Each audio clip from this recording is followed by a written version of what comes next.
الحمد لله رب العالمين والصلاة والسلام على سيد المرسلين وعلى آله وصحبه أجمعين أما بعد فأعوذ بالله من الشيطان الرجيم بسم الله الرحمن الرحيم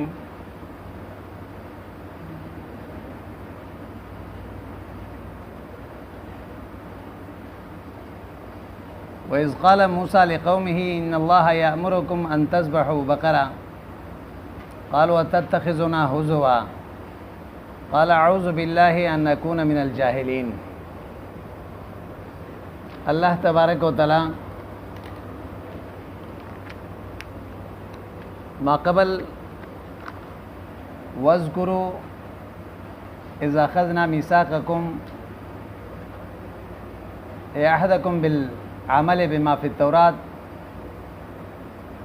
ما قبل آیت میں یہ ذکر ہوا وَإِذْ أَخَذْنَا مِيثَاقَكُمْ وَرَفَعْنَا فَوْقَكُمُ الطُّورَ، یہاں سے بنی اسرائیلیوں کے خباثتوں کو اللہ ذکر فرما رہے ہیں۔ خباثت اول یہ ہے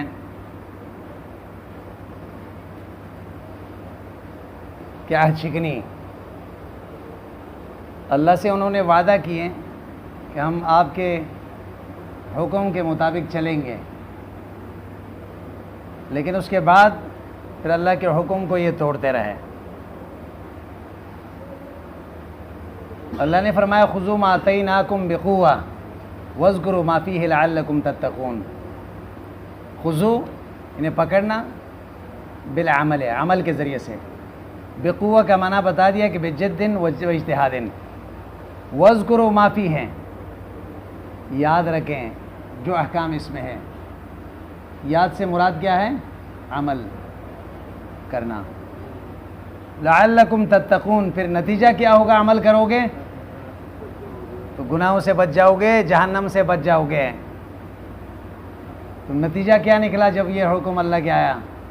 ثم تولیتم، پھر تم نے اعراض کی، من بعد ذالک، اس کے بعد مضبوط وعدہ کرنے کے باوجود اس میں روگردانی کرتے رہے۔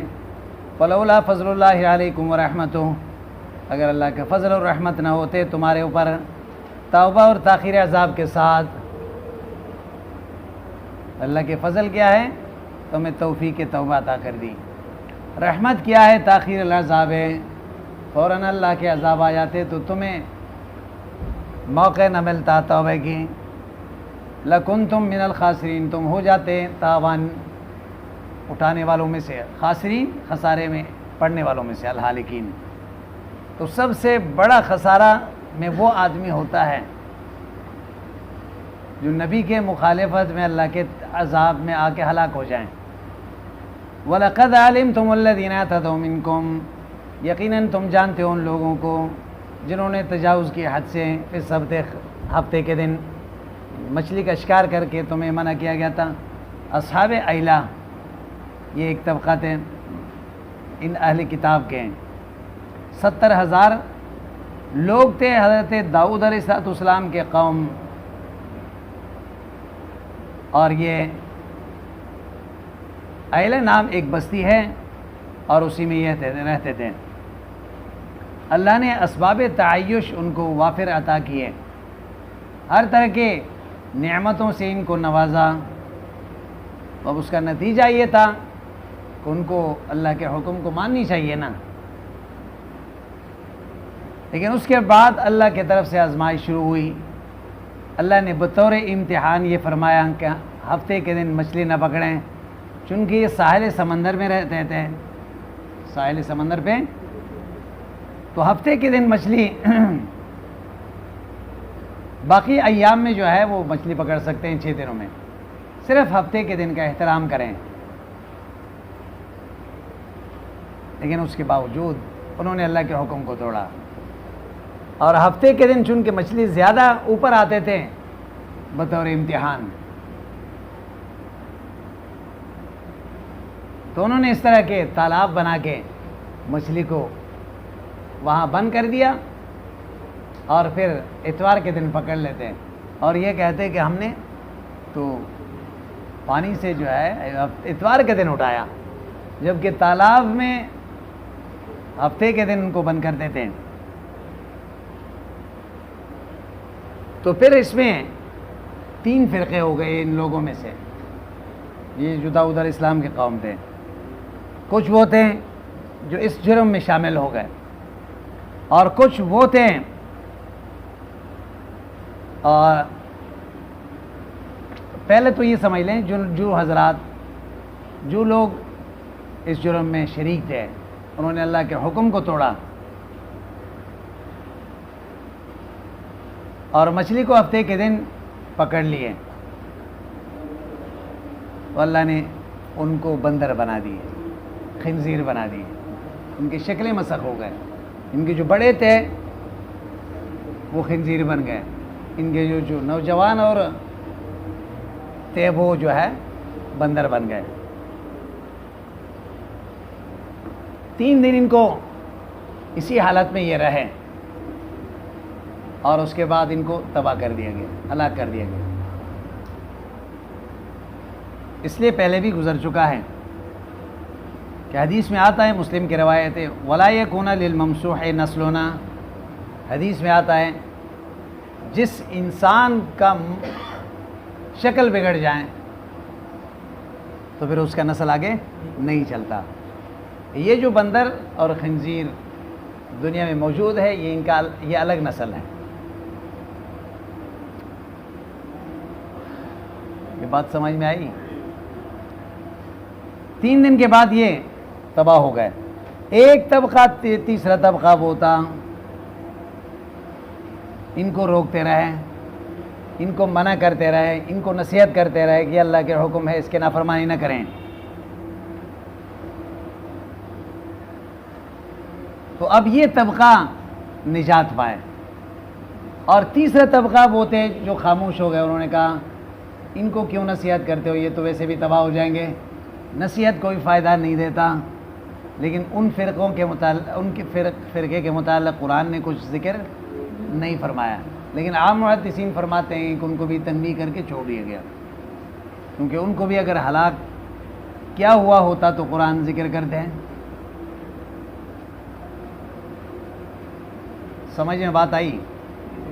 تو اب فرماتے ہیں فَقُلْنَا لَهُمْ مِنْكُمْ, ہم نے کہا كُونُوا قِرَدَةً خَاسِئِينَ, بندر ہو جاؤ, خاسئین ذلیل, مبعدین, اللہ کی رحمت سے دور ہو جاؤ. فَكَانُوهَا, ہو گئے, وَهَلَكُوا بَعْدَ 3 أَيَّامٍ فَجَعَلْنَاهَا نَكَالًا, ہم نے بنایا ان کا یہ سزا, نکالن بطور عبرت, نکالن عبرت. بات سمجھ میں آئی نا؟ نکال اصل میں اس بھیڑیا کو کہتے ہیں جو لوہے کا ہاتھ پاؤں کو جس سے باندھے جاتے ہیں قیدی کو. سمجھ آئی بات؟ اور یہاں لازمی معنی ہے روکنا. کیوں؟ اس لیے جس کو قیدی بنا کر اس کے ہاتھ پاؤں میں بیڑیاں لگائے جائیں تو پھر کیا ہوتا ہے, اس کو بھی روکا جاتا ہے بہت سے چیزوں سے, وہ اپنے مرضی نہیں کر سکتا, اپنے مرضی. عبرت ہو گیا معنی تنمین ارتکاب مسلم عاملو, یہ عبرت ہے, منع کرنے والا ہے, کوئی ایسے عمل نہ کریں. دیکھیے یہ عبرت کس کے لیے, لما بین یدیہا, اس زمانے میں جو قوم اور ملت اور امت تھے, وما خلفہا, پیچھے آنے والوں کے لیے بھی عبرت ہے, للامم التی فی زمانہا وما بعدہا وموعظۃ للمتقین. نہ ماننے والوں کے لیے تو عبرت, لیکن ماننے والوں کے لیے یہ عذاب. کافروں کے لیے کیا ہوگا, کہتا یہ نصیحت ہے. اللہ سے ڈرنے والے ایسے عذاب کو دیکھ کے عبرت لیتے, وہ نصیحت لیتے ہیں. وخصوا بالذکر لأنهم المنتفعون بها بخلاف غیرہم, نصیحت تو سب کے لیے ہے نا, ماننے والوں کے لیے بھی نصیحت ہے, یہ عذاب نہ ماننے والوں کے لیے بھی ہے. لیکن اللہ تبارک و تعالیٰ نے متقین کو تخصیص اس لیے کی کہ اس سے نصیحت اور فائدہ وہی اٹھا رہے ہیں. بات اب سمجھ میں آ گئی؟ اچھا, وَإِذْ قَالَ مُوسَىٰ لِقَوْمِهِ, یہاں سے دوسرے خباثت ان کا ذکر کر رہے ہیں. تعمق فی الدین, اللہ کا حکم جتنا ہے اسی پر عمل کریں. ایک آدمی غیر ضروری چیزوں میں تعمق و گہرائی میں جاتا ہے. شریعت نے ایک چیز کی وضاحت نہیں کی،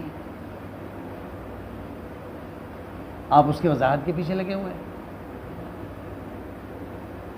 بنی اسرائیل میں بھی یہ خاصیت ہے، ان کو یہ حکم دیا گیا کہ ایک گائے ذبح کر دیں. انہوں نے حیلہ اور بہانہ شروع کر دی. پہلے تو یہ سوال کیا کہ یہ بتاؤ وہ گائے اس کی عمر کیا ہے. جب بتا دیا گیا انہا بقرۃ لا فارض ولا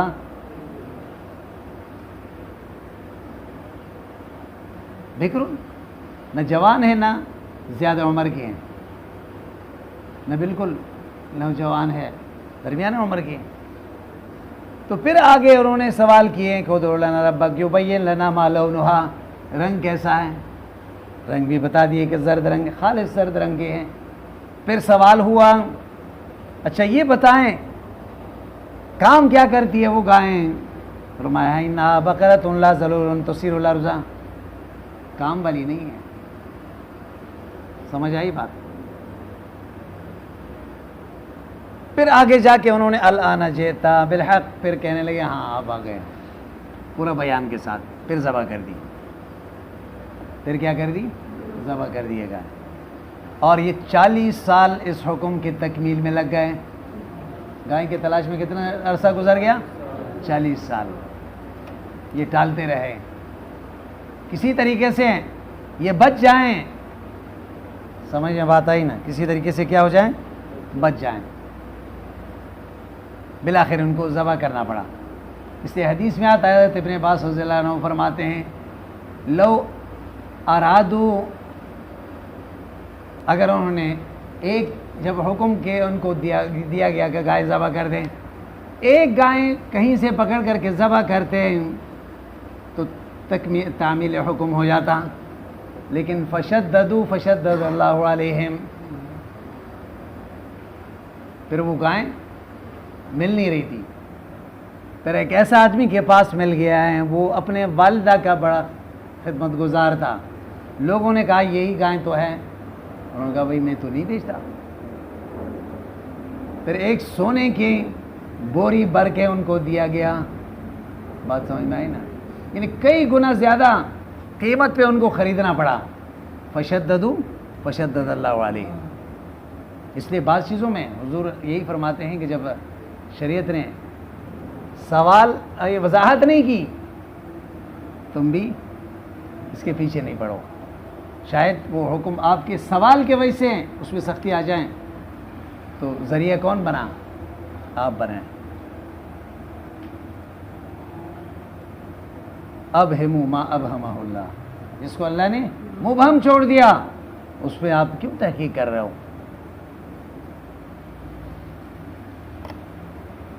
اب یہ گائیں جو ذبح کرنے کا حکم ہے، یہ 2 واقعے یہاں ذکر کر رہا ہے. ایک تو گائیں ذبح کرنے کے، ایک آگے وَإِذْ قَتَلْتُمْ نَفْسًا فَادَّارَأْتُمْ، ایک آدمی کو قتل کیا، پھر اختلاف ہو گیا، ایک دوسرے پر ڈالتے رہے. عام مفسرین یہ فرماتے ہیں کہ یہ دونوں واقعے ایک دوسرے کے ساتھ جڑے ہوئے ہیں. وہ قتل نفس وہ پہلے ہیں اور یہ بعد میں ہے. یہ کیا ہے؟ بعد میں ہے.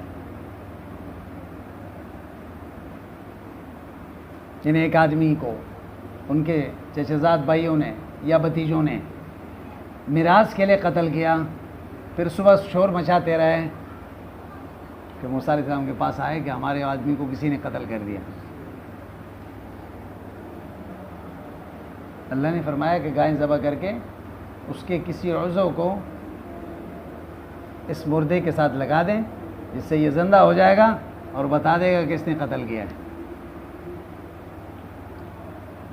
دونوں ایک دوسرے کے ساتھ لگے ہوئے ہیں. اگرچہ ترتیب میں وَإِذْ قَتَلْتُمْ پہلے ہیں اور یہ ذبح بقر بعد میں ہے، لیکن تلاوت میں یہ مقدم ہے اور وہ مؤخر ہے. عام مفسرین یہ فرماتے ہیں. لیکن بعض محققین یہ فرماتے ہیں کہ نہیں، 2 الگ الگ واقعے ہیں. 2 کیا ہیں؟ الگ الگ واقعے ہیں. اس لیے مفسرین ذکر فرماتے ہیں کہ گائے کا ذبح کا حکم جو ان کو دیا گیا اور پھر تعمیل حکم کے درمیان 40 سال گزر گیا، تو کیا مطلب 40 سال تک اس مردے کو ایسے ہی بغیر تدفین کے چھوڑ دیا گیا تھا؟ ہاں، گائے تو 40 سال کے بعد ذبح ہوئی نا، تو اس 40 سال تک جو ہے وہ مردہ پڑا رہا، تو اس لیے دو الگ الگ واقعے ہیں۔ سمجھ میں بات آئی؟ اچھا، پھر گائے ذبح کرنے کا حکم ان کو کیوں دیا گیا؟ گائے ذبح کرنے کا حکم علامہ نصفی رحمہ اللہ تفسیر مدارک میں فرماتے ہیں۔ کس میں؟ تفسیر مدارک میں، انما امروا بذبح البقرۃ دون غیرہا من البہائم، حیوانات تو بہت ہیں لیکن کسی اور کو ذبح کرنے کا حکم نہیں دیا گیا، بلکہ گائے ذبح کرنے کا حکم ہوا لأنہا افضل قرابینہم۔ بات سمجھ میں؟ ان کے قربانیوں میں سے سب سے زیادہ مقرب ان کے یہاں کیا آتے ہیں؟ گائیں۔ لعبادتہم العجلہ، کیونکہ یہ بچڑے کا عبادت کرتے رہے نا۔ فاراد اللہ ان یحون معبودہم عندہم، اللہ یہ چاہتے تھے کہ جن کو انہوں نے خدا بنایا تو ان کے ہاتھوں سے وہ ذبح ہو جائیں، ان کے ہاتھوں سے وہ کیا ہو جائیں؟ ذبح ہو کر ان کے توہین ہو جائیں۔ اور اسی طرح تفسیر بحر المحیط میں ہے وَإِنَّمَا اخْتَصَّ الْبَقَرَ مِنْ سَائِرِ الْحَيْوَانَاتِ، سارے حیوانات میں سے گائیں کو خاص کیا گیا لِأَنَّهُمْ كَانُوا يُعَظِّمُونَ الْبَقَرَ وَيَعْبُدُونَهَا، یہ گائیں کے تعظیم اور اس کے عبادت کرتے تھے اللہ کے سوا۔ فاختبر بذلک، ان کو آزمایا گیا۔ سمجھ نہیں آئی بات؟ ان کو کیا کیا گیا؟ اب بات سمجھ میں آ گئی یا نہیں آئی؟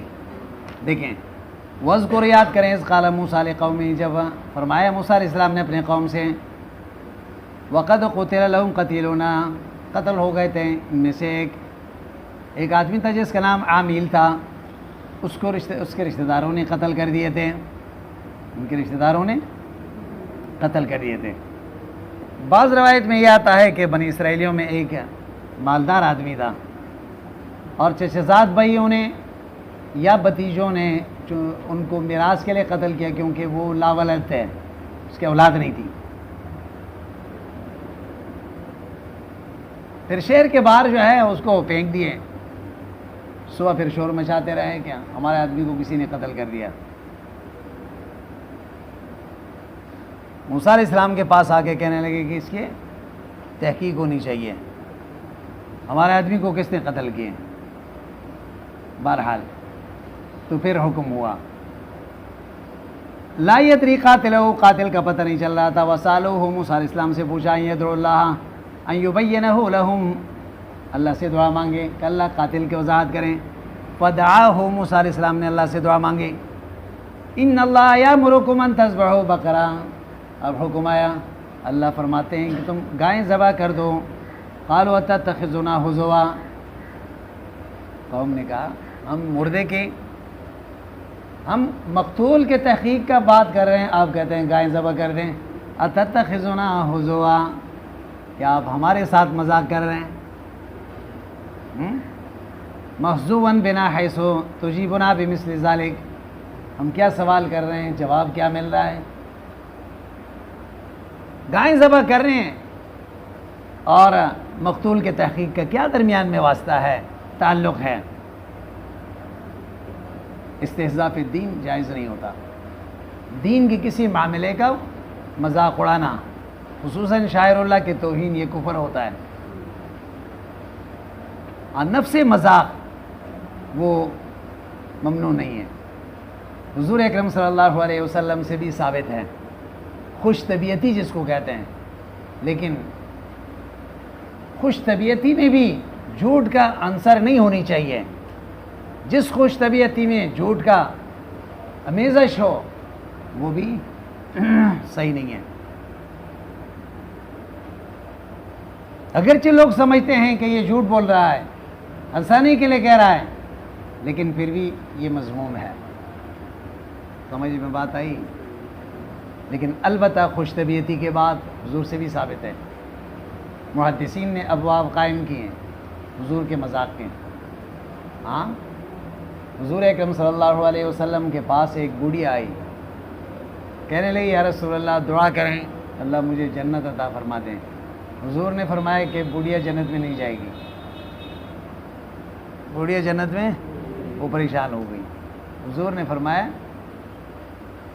کہ جوان ہو کر جاؤ گی، یعنی اس بڑھاپے کے حالت میں نہیں جاؤ گی، یہ مطلب ہے۔ سمجھ میں نہیں آئی بات؟ ایک آدمی آیا کہنے لگے یا رسول اللہ جہاد کے لیے سواری چاہیے مجھے۔ حضور نے فرمایا اونٹنی کے بچے پر سوار کروں گا آپ کو۔ وہ کہنے لگے یا رسول اللہ اونٹنی کے بچے کو کیا کروں گا، مجھے تو جہاد میں ابھی سواری چاہیے۔ حضور نے فرمایا ہر اونٹ اونٹنی کا بچہ ہی تو ہوتا ہے، ہر اونٹ جو ہے اونٹنی کا بچہ ہی تو ہوتا ہے۔ سمجھ نہیں آئی بات؟ ایک عورت حضور کے پاس مسئلہ پوچھنے آئی، نبی اکرم صلی اللہ علیہ وسلم نے تعارف ہونے کے بعد اس سے پوچھا کہ آپ اس کے بیوی ہو نا جس کے آنکھ میں سفیدی ہے؟ وہ کہنے لگی یا رسول اللہ نہیں، میرے شوہر کی آنکھوں میں تو کوئی مسئلہ نہیں ہے۔ حضور نے فرمایا کون سے انسان ہے جس کے آنکھوں میں سفیدی نہیں ہوتی ہے؟ ہاں بھائی، ہر انسان کی آنکھوں میں، بات سمجھ میں آئی نا؟ تو اس طرح نبی اکرم صلی اللہ علیہ وسلم سے بھی خوش طبیعتی کی باتیں، لیکن وہ سب حقیقت پر بنا ہوتی۔ سامنے والا کوئی اور سمجھتا ہے تو آپ کوئی اور، جس کو توریہ بھی کہتے ہیں۔ ایک لفظ کے دو معنی ہے، قریب اور بعید۔ سننے والا یہ سمجھتا ہے کہ وہ بعید والا قریب والا اور آپ بعید والا مراد لے رہے ہیں۔ اچھا، ولا بکرن،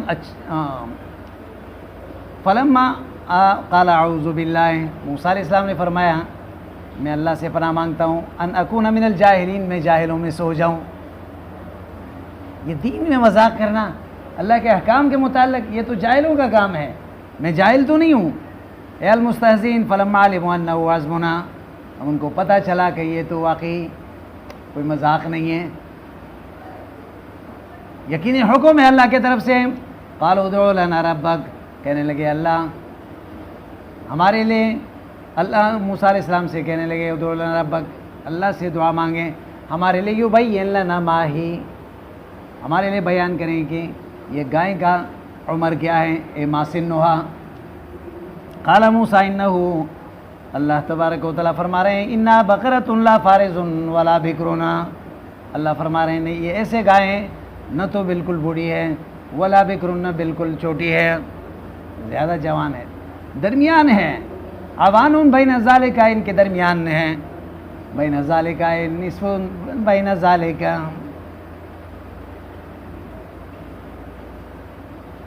ففعلوا ما تؤمرون، جو تمہیں حکم ہوا ہے وہ کر لیں، من ذبح، زیادہ تحقیق نہ کریں، ذبح کر دیں۔ قالوا ادع لنا ربک، انہوں نے کہا اللہ سے مانگیں، یبین لنا ما لونھا، ہمیں بتائیں کہ اس کے گائے کا رنگ کیا ہے۔ قال انہ یقول انھا بقرۃ صفراء، فرما رہے ہیں کہ وہ ایسے گائے ہیں زرد رنگ کے، فاقع لونھا، خالص ہے اس کا رنگ، کیا مطلب؟ یعنی کوئی دوسرا رنگ اس میں شامل نہیں ہے، خالص زرد رنگ ہے، شدید الصفراء، کوئی دوسرا رنگ کے داغ و دبا اس میں نہیں ہے۔ تسر الناظرین، خوش کر دیتا ہے، خوش کر دیتی ہے وہ گائے دیکھنے والوں کے لیے، الیہا بحسنہا، انہیں بڑے خوبصورت ہے، اے تعجبہم۔ قالوا ادع لنا ربک، اللہ سے دعا مانگیں، یبین لنا ما ہی، بیان کریں ہمارے لیے، ما ہی، یہ گائیں کیا کرتی ہے؟ اصائمۃ ام عاملہ، کیا وہ ہے جو گھریلو ہے اور چرنے والی، ام عاملۃ، یا یہ ہے کہ کام والی ہے۔ ان البقرہ، گائیں جو ہے، تشابہ علینا، یہ مشتبہ ہو گیا ہمارے لیے، لکثرت ہی، کیونکہ گائیں تو بہت ہیں۔ فلم نہتدی المقصود، ہم مقصود تک نہیں پہنچ پا رہے ہیں۔ وَإِنَّا انشاءاللہ لَمُهْتَدُونَ، اگر اللہ نے چاہا ہم ہدایت پائیں گے. اور لَمُهْتَدُونَ إِلَيْهَا فی الحدیث لَوْ لَمْ يَسْتَثْنُوا لَمَا وَجِنَتْ لَهُمْ. حدیث میں آتا ہے اگر یہ انشاءاللہ نہ کہتے ہیں نا تو قیامت تک یہ تلاش میں لگے رہتے ہیں، لیکن ان کو وہ گائیں نہیں ملتی، ان کو وہ گائیں. انہوں نے انشاءاللہ کہا تو اللہ کی رحمت متوجہ ہوا. اس میں سے لما بینت لہم آخر الابد، یعنی قیامت تک ان کو یہ نہ ملتا. قال انہ یقول، موسیٰ علیہ السلام فرمانے لگے، اللہ نے فرمایا انہا بقرۃ، یہ گائیں ہیں، لا ذلولون، نہ تو کمزور ہے، غیر مذلۃ بالعمل، عمل یعنی کام اس سے لے کے کام کرنے والی ہو اور کمزوری اس میں آ گئی ہو. تثیر الارض، زمین کو پلٹ رہی ہو.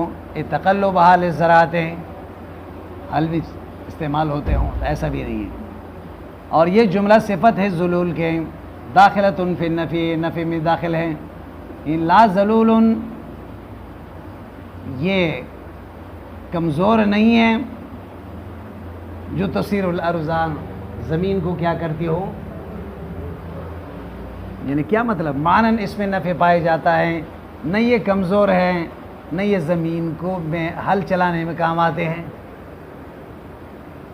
سمجھ نہیں آئی بات. ولا تسقی الحرث، نہ یہ پانی پلاتی ہے فصل کو، کھیتی کو، الارض المہیات للزراعۃ، للزرع، کھیتی کے لیے جو تیار کیے گئے زمین ہے اس کو پانی بھی نہیں پلاتا ہے. جیسے آرٹ وغیرہ ہوتا ہے اس میں جالوروں کو باندھ کے پانی نکالا جاتا ہے، یا پانی لا کے ڈال دیے جاتے ہیں، نہیں، کام والی نہیں ہے. مسلمۃ، عیب سے پاک ہے، من العیوب وآثار العمل، عمل کی علامات اور نشانات سے. لا شیۃ فیہا، اس میں کوئی عیب نہیں ہے، کوئی رنگ دوسرا نہیں ہے. غیر لونہا، ما سوائے ایک رنگ کے. قالوا، انہوں نے کہا، لا نجئت بالحق، اب آیا آپ حق سے مراد یہاں پورا بیان. نطقت بالبیان التام فطلبوها، انہوں نے مطالبہ کی جس کے پاس سے یہ ملا. فوجدوها عند الفتى، انہوں نے پا لیے ایک ایسے جوان کے پاس. البار بأمہ، وہ جوان اپنے والدہ کے خدمت گزار تھا. اللہ نے اس کو یہ جو مال عطا فرمائے والدہ کے خدمت کی وجہ سے. کس کی وجہ سے؟ اس لیے یہ اصول ہے، جو والدین کی خدمت کرتے ہیں تو اللہ تبارک و تعالیٰ اس کے مال میں برکت عطا فرماتے ہیں. بات سمجھ میں آئی نا. اور جو اساتذہ کا کرتے ہیں تو اللہ علم میں برکت عطا فرماتے ہیں. یہ تجربہ ہے، تو اس لیے فرمایا فوجدوا عند الفتى. دیکھو ایک ہی دن میں جو ہے وہ امیر ہو گیا. فاشتروها بملء مسكها ذهبا، خرید لیے لوگوں نے ان سے ایک چمڑے کے بڑے بوری کے سونے سے بھرے ہوئے سے، ایک سونے کی ایک بوری جو ہے چمڑے کی، اس سے سونا بھر کے لوگوں نے دیا ان کو، پھر انہوں نے دی.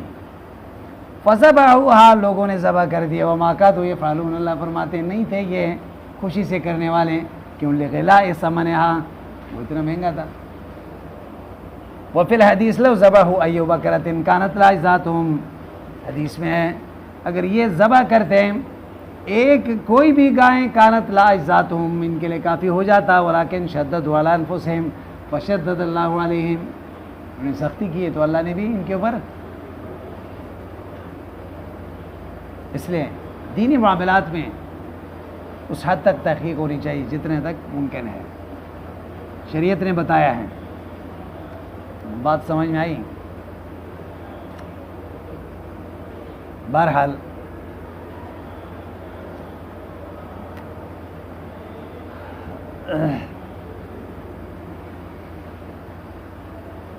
وما كانوا يفعلون، نہیں تھے یہ دل سے کرنے والے، اسی لیے تو یہ بہانے کرتے رہے نا.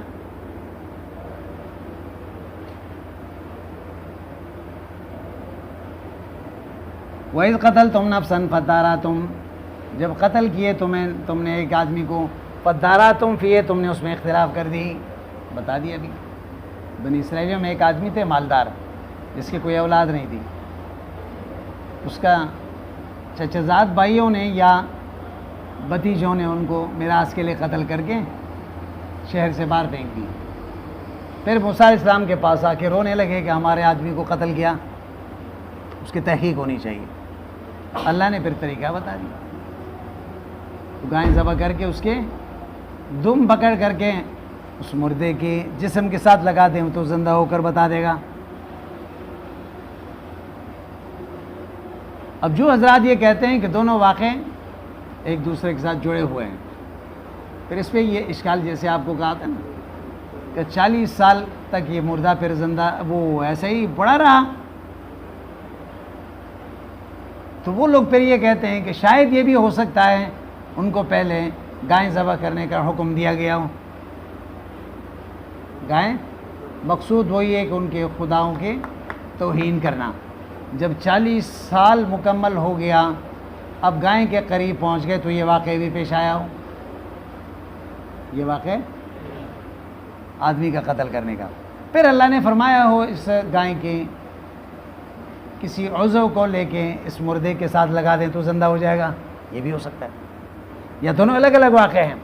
فداراتم تم نے اختلاف کر دی, اس میں ادغام ہے تا کافل اصل فی دال دال کے ساتھ. اے تخاصم تم فتدافعتم, ایک دوسرے سے ہٹاتے رہے کہ میں نے نہیں کیا, اور ایک دوسرے سے لڑتے رہے. واللہ مخرج ما کنتم تکتمون, اللہ نکالنے والے تھے جو تم چھپا رہے تھے اس کے امر کو. واضح اعتراض, یہ معطوف علیہ کے درمیان جملے معترضہ ہے. فقل نضربوہ ببعضہا, ہم نے کہا ماریں اس مقتول کو ببعضہا, ببعض البقرہ, ببعض جب یہ واقعہ ایک ہو, واقعہ کیا ہو, یا اگر اس طرح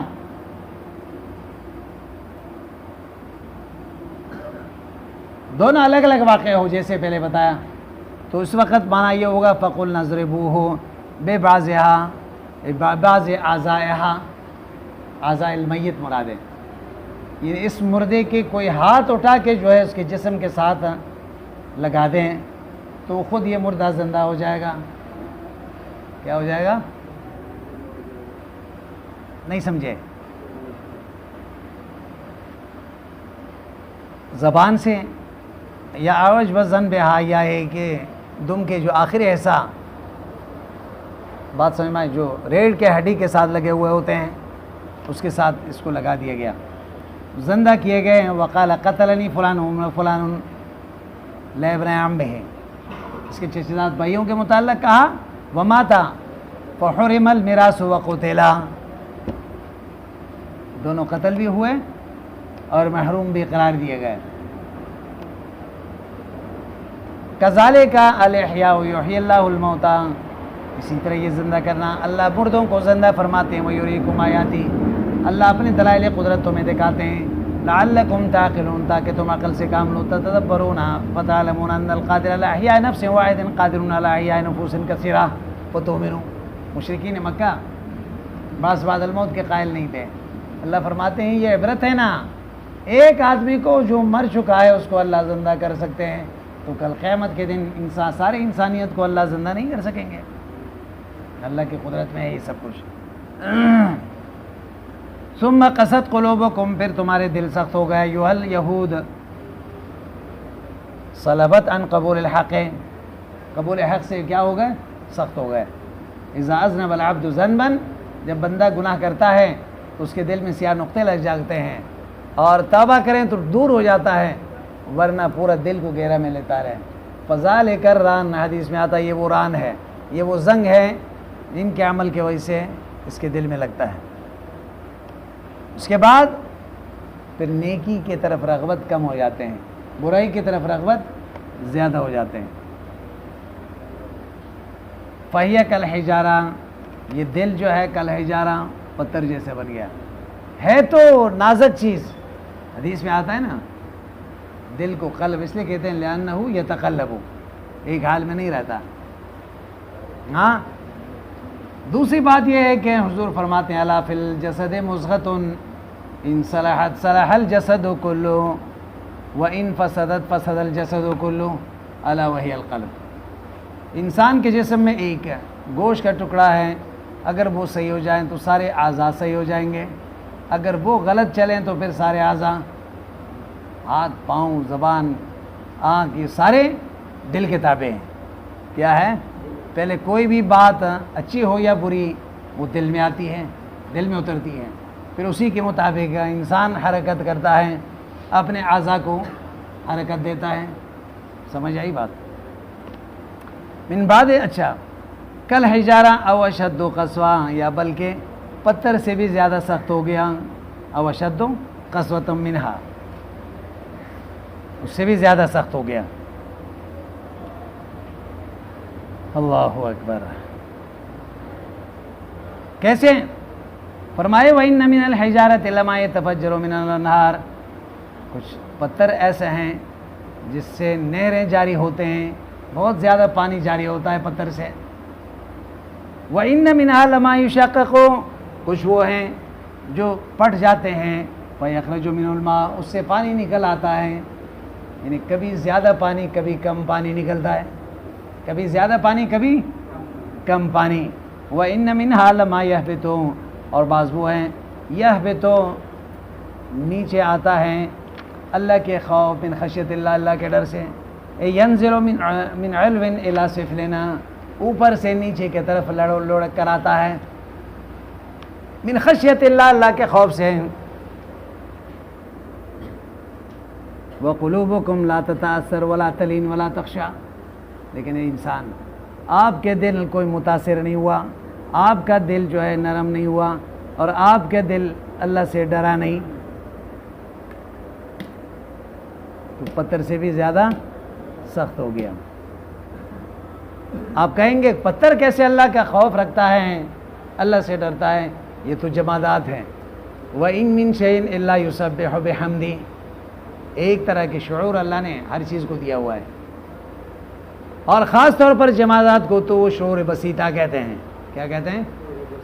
اللہ نے عطا کی ہیں، جس کے وجہ سے وہ کسی سے محبت کرتے ہیں، کسی سے نفرت کرتے ہیں، اور اللہ کے خوف ان کے دل میں آتا ہے۔ سمجھ میں بات آئی؟ جیسے حدیث میں آتا ہے احد جبل یحبنا ونحبہ، حضور کیا فرماتے ہیں؟ احد کے پہاڑ ایسا ہے، ہم اس سے محبت کرتے ہیں، وہ ہم سے محبت کرتے ہیں۔